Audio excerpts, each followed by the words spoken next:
Jayden Daniels' draft stock over the past half year or so has absolutely skyrocketed, and it's understandable, as we saw Daniels statistically have one of the best quarterback seasons in recent memory, which led to him winning the Heisman.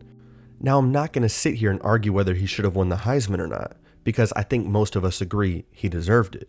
But what I will argue is Jayden Daniels is a victim of what I like to call the Heisman hype. Now, what is that, you might ask? Well, it traditionally happens with quarterbacks after winning the Heisman, and that is, the media, fans, and even NFL scouts tend to overvalue a player because of their award-winning year, and don't look further into a player to realize the cracks in their game.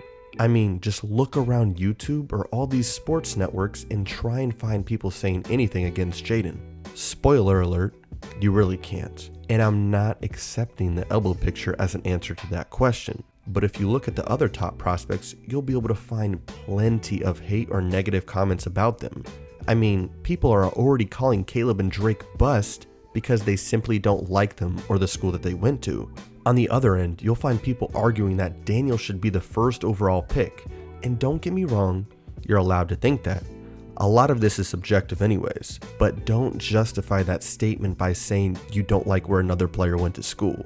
However, I'm not going to act like Jayden isn't a good prospect or doesn't have potential to succeed at the next level. Like with many other players, I think it all depends on where he ends up going. But I do think he is a bit overrated, or, well, at least overhyped. So with that being said, let's get into the breakdown of Jayden Daniels. First, let's start off with the good. If you watched him play this past year, then what probably stood out most was his big playability when he runs downfield. And your eyes are not fooling you. When Jayden runs the ball, he is simply dangerous. And that's because his elusiveness and speed to evade tacklers make it very frustrating for defenders when he escapes the pocket. Even when he is in the pocket, he could be very frustrating because of his lateral movements and vision to find lanes to scramble or run downfield. Overall, he is nothing short of an elite athlete for the quarterback position. That's not to mention his ability as a passer. Jayden is excellent while throwing on the run. In fact, he's one of the best at that in this class, as he is shown to consistently make accurate passes while on the move. Jayden has also shown to be a good pocket passer as well. And just because he isn't a traditional pocket passer doesn't mean he won't stand his ground when rushers are bearing down on him. He has also shown to be further along in his decision making compared to other prospects in this class, knowing when to be aggressive and when to take the checkdowns. And although Jayden's arm strength isn't exactly elite, he has still shown to be more than capable of throwing the ball at all three levels. He also has a quick release of the ball combined with great touch on passes, and has shown flashes of incredible placement on loft and back shoulder throws. Last but definitely not the least, Jayden has been talked about as a great leader and has a willingness to improve, which cannot be overlooked. Now, there are things that worry me about Jayden, and things I think he needs to work on before playing at the next level. The first thing I think we are all worried about with him is that he takes way too many unnecessary hits. And considering his very wiry frame, it can lead to injuries at the next level if he doesn't start sliding or protecting his body more.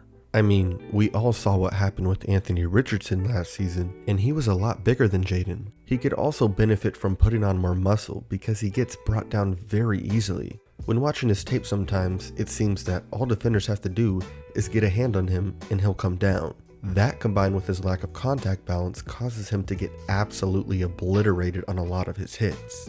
Another thing Jayden needs to work on is his ball placement and accuracy inconsistencies. One game Jayden can be deadly accurate, but the next he might be throwing balls off target a little bit too much. Part of that I feel is because his base and release can be inconsistent, which leads to him throwing ducks or wobblers sometimes. A big thing that he needs to work on is his processing and precision over the middle of the field. He had a lot of delayed reads and hesitated a bit too much when processing. Overall, he has to be more consistent at anticipatory throws, working tight windows in the middle. Jayden also showed to get confused sometimes when coverage shifted post-snap, which defensive coordinators will take advantage of at the next level. Lastly, this is something I feel like a lot of quarterbacks that I've looked at over the years have needed to work on, and that is working more inside of structure or the pocket. Overall, Jayden Daniels is a dual threat quarterback who excels in plays that leverage his running ability to open up passing opportunities. His skill set is suited for offensive schemes, emphasizing RPOs, quick throws, and plays that allow him to utilize his mobility and athleticism. So like I said earlier, I think Jayden Daniels can see success at the next level, and is worth using a first round pick on, but I just don't see the top 3 hype like other people do.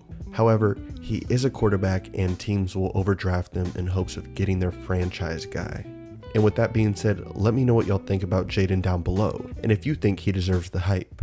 So I may not have the answer as to whether or not Jayden Daniels will be great at the next level, but to me, Jayden Daniels, at least from what I've seen as the consensus, is overrated.